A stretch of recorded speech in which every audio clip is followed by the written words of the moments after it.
தற்போது சூடான செய்திகளில் ஒன்றாக இருப்பது கிரீன்லாந்து. கிரீன்லாந்தை ஆக்கிரமிப்பதற்காக, கிரீன்லாந்தை அமெரிக்காவினுடைய கட்டுப்பாட்டில் கொண்டு வருவதற்காக, அங்கு இருக்கக்கூடிய அபரிவிதமான வளங்களை சுருட்டுவதற்காக ட்ரம்ப் முயன்று கொண்டிருக்கிறார். அதற்குரிய முயற்சிகளில் இறங்கி இருக்கிறாரு. நான் அன்பான முறையில பிரச்சனைகள் இல்லாமல் பலத்தை பிரயோகிக்காமல் அந்த கிரீன்லாந்தை தனதாக்கிக் கொள்வதற்கு முயற்சிப்பேன். அது முடியாத பட்சத்தில் பலத்தை பிரயோகித்து கிரீன்லாந்தை கைப்பற்றுவதற்கும் நான் தயங்க மாட்டேன் என்று அந்த உலக சர்வாதிகாரியாக தன்னை நினைத்துக் கொண்டிருக்கக்கூடிய ட்ரம்போ பட்டவர்த்தனமாக பச்சையாக பேசிக் கொண்டிருக்கிறார். இல்லை என்றால் 700 பில்லியன் டாலர்களை கொடுத்தாவது அதை அந்த கிரீன்லாந்தை நான் வாங்குவதற்கு தயாராக இருக்கிறேன் என்ற ஒரு விஷயத்தையும் அவர் சொல்லியிருக்கிறாரு. இந்த இதுல இப்போ கிரீன்லாந்து என்பது அந்த டென்மார்க்கினுடைய கட்டுப்பாட்டில் இருக்கக்கூடிய ஒரு நாடு, டென்மார்க்கினுடைய ஒரு மாகாணமாக இருக்கக்கூடிய நாடு. டென்மார்க் தெளிவாக சொல்லிவிட்டது, கிரீன்லாந்து விற்பனைக்கு அல்ல. நீ 700 அல்ல 7000 பில்லியன் டாலர்களை தந்தாலும் நாங்கள் அதை விற்கப் போவதில்லை. அது எங்களுடைய ஆட்சி அதிகாரத்தில் உள்ள ஒரு பகுதி, அது எங்களுடைய ஆட்சி அதிகாரத்திலேயே இருக்கும் என்று சொல்லிவிட்டு அந்த கிரீன்லாந்தை நோக்கி தன்னுடைய படைகளை நகர்த்த ஆரம்பித்து விட்டது. பீரங்கிகளை, டேங்குகளை எல்லாம் நகர்த்த ஆரம்பித்து விட்டது.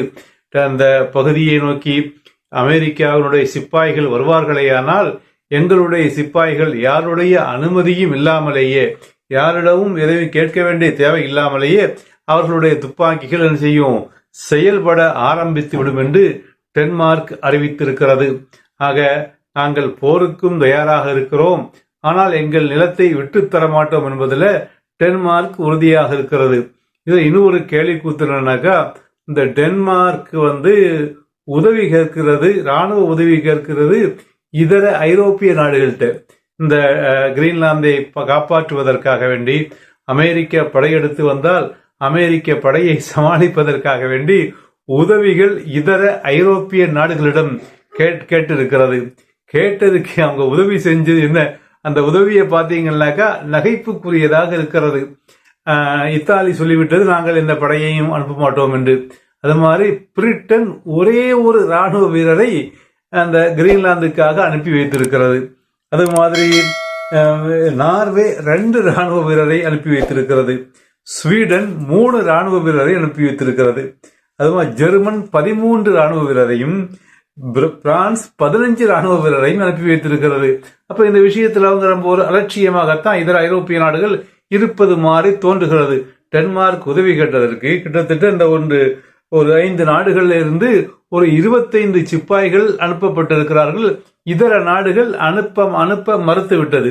இந்த நிலையில இன்னைக்கு ஸ்பெயினுடைய பிரதமர் ஒரு விஷயத்தை சொல்லி இருக்கிறாரு. அதாவது அமெரிக்கா செய்வது இல்லை, எந்த விதத்திலேயும் ஒரு நல்ல விஷயம் இல்லை. டென்மார்க்கின் மீது போர் தொடுப்பது என்பது, கிரீன்லாந்தை கைப்பற்றுவதற்கு முயற்சிப்பது என்பது இது ஒரு பேரழிவாக முடியும், இது ஒரு பேரிடராகத்தான் முடியும் என்று சொன்னதோடு மட்டுமில்லாமல் டென்மார்க்கின் மீது, அதாவது கிரீன்லாந்தின் மீது அமெரிக்கா கை வைக்குமேயானால் அது புட்டினுக்கு சாதகமாக முடியும். புட்டினை தற்போது ஒதுக்கி வைத்திருக்கக்கூடிய ஐரோப்பிய ஒன்றியம் புட்டினை புகழ வேண்டிய நிலை ஏற்படும். புட்டினை ஒரு நல்ல மனிதனாக அதை மாற்றிவிடும். இதை அமெரிக்கா கவனத்தில் கொள்ள வேண்டும். அது மாதிரி உக்ரைனை ரஷ்யா ஆக்கிரமித்திருப்பதை இது அமெரிக்கா எதிர்க்கிறது. அப்படித்தானே? அந்த உக்ரைனை பிடிப்பதற்காக ரஷ்யா நடத்துகின்ற யுத்தத்திற்கு எதிராக அமெரிக்கா இருக்கிறது. இதே சமயத்தில் இதே இதுதானே. அப்ப அமெரிக்காவை அந்த புட்டின் செய்தால் தவறு, கிரீன்லாந்தை யாரு ட்ரம்ப் ஆக்கிரமித்தால் அது சரியா என்று ஸ்பெயினுடைய பிரதமர் கேட்கிறார்.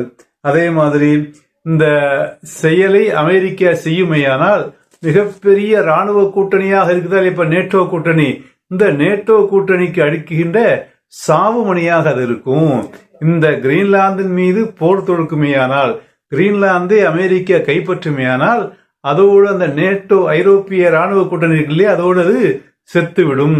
அந்த கூட்டணிக்கு எந்த ஒரு வலுவும் இல்லாமல் தேவையும் இல்லாமல் போய்விடும். அவரவர் வேலையை அவரவர் பார்த்து கொள்ள வேண்டிய நிலைமை ஏற்படும்.